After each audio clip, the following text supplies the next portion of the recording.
Hey there, it's Amber from YouNeededAmber.com and welcome back to my channel. I am so glad that you're here. Would you go ahead and take a second and click that red subscribe button? That would be amazing.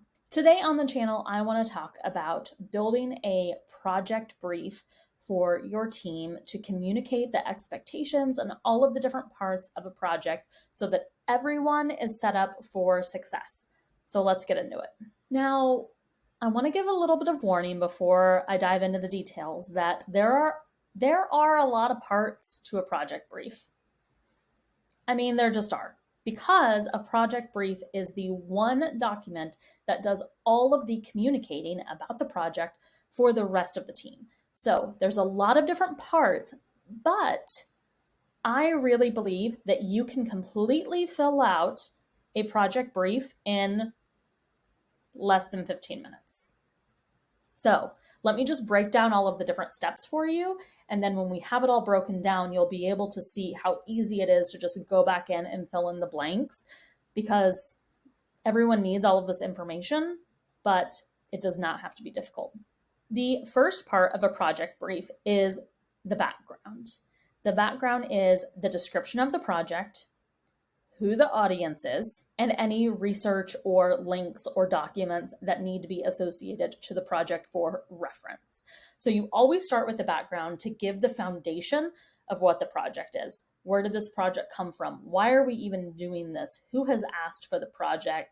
Who's the audience that we're delivering for? So all of that is the background, and that is the essential place to start when you build a project brief. The second part of a project brief are understanding the important dates and the milestones. Sometimes milestones are dates, but sometimes they're not. So let me be really clear about the difference.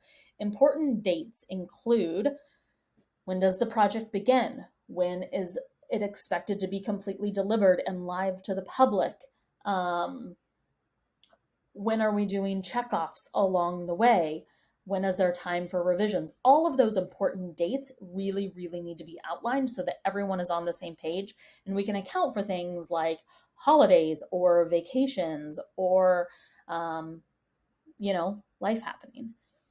The difference between important dates and milestones, like I said, sometimes they're very similar, but sometimes they're not. A milestone is when something is complete. So let's say, for example, let's use the example of, I'm just making this up, of redesigning your website.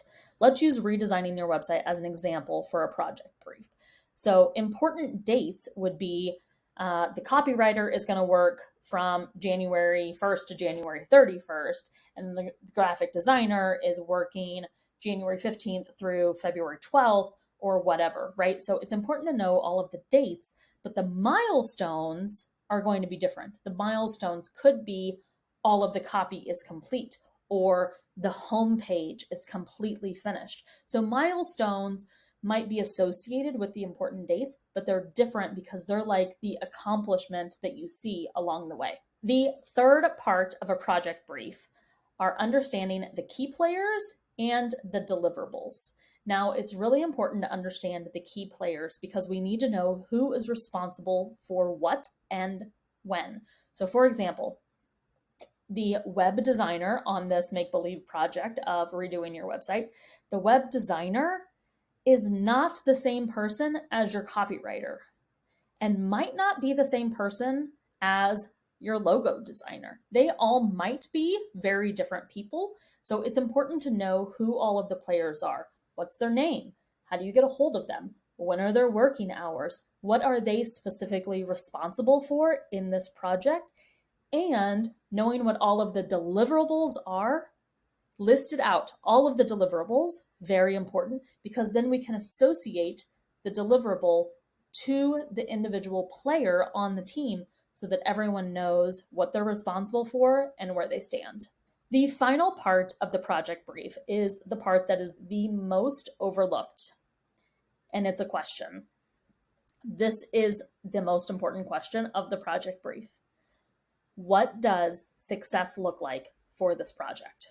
It's very easy to think, oh, well, we're designing the website, so success looks like getting the website finished and finished on time, which yes, is true, but success also looks like the website is SEO optimized. Success also looks like it's mobile friendly. Success also looks like no one had a breakdown in the middle of the project, right? Success can look like a lot of different things other than the obvious of following through on the thing that you promised you were going to do. So be sure in your project brief that you list out what success actually looks like for this specific project and go a little bit beyond deliver the thing that you said that you were going to deliver on time. It's more than that. It's more than that. Trust me. So those are all of the parts of a project brief, getting all of the background organized, getting all of the important dates and milestones, knowing the key players, listing out all of the deliverables, and ultimately knowing what success looks like for this project. I hope that this was so helpful as you begin to build out your projects and really communicate expectations and understanding with your team. I really believe that if you take, I'm serious, like 15 minutes to create a project brief, your team will really, really appreciate it because they're going to have all of the expectations listed out. They're going to know who to contact for all of the things, and they will be able to deliver in a timely manner when they know what all of the important dates are. Thank you so much for stopping by my YouTube channel today. Again, my name is Amber from youneedanamber.com. I do hope that you will hit that red subscribe button and come back for another video about how to make your business better.